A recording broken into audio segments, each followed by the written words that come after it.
naka-solar na ako, komportable na kami dun sa paggamit namin ng appliances namin. Hindi na yung kailangan mo talagang magtipid. I'm Nympha and I am an associate manager in an IT company. I do work from home 3 days a week. 3 kami sa bahay, including yung 5 ko na fur babies. Since may tindahan din ako sa sari-sari store, may 2 akong ref doon na malalaki. Meron din akong gamit sa bahay na 3 aircons. Yung 1 aircon ko doon sa sala is usually ginagamit ng fur babies ko. Before, yung electricity bill ko, nagre-range siya from 12,000 to 15,000 a month. Kapag may bill na nakaka-stress, usually, masakit talaga yun sa bulsa. Isipin mo, monthly, ganito yung binabayaran mo, di ba? Sa mind ko, talagang naisip ko mag-solar para makabawas din sa bills. Alam ko sa umpisa talagang need mo talagang mag-invest for solar kasi kung isipin mo, sobrang laki talaga ng ilalabas mo.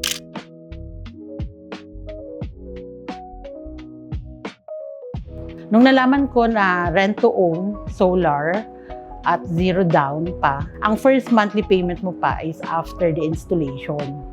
So, meaning, ginagamit mo na yung solar ng 1 month, saka ka pa lang start na magbayad. Actually, yung overall process kasi sa Solviva, so ang bilis talaga niya. Super bilis siya kasi sobrang basic yung mga requirements nila. Madali lang siyang i-submit. In a week, installations are completed. Then agad-agad yung solar, pwede mo nang magamit after the installation.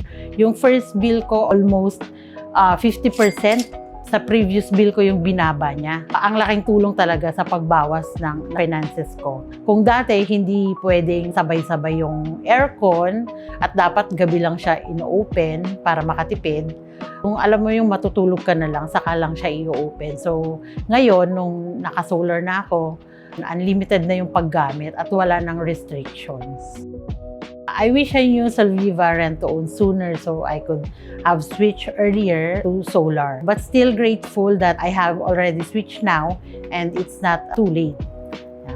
To anyone who is still unsure, it's normal to feel that way since investment pa rin naman siya. Just take note of this.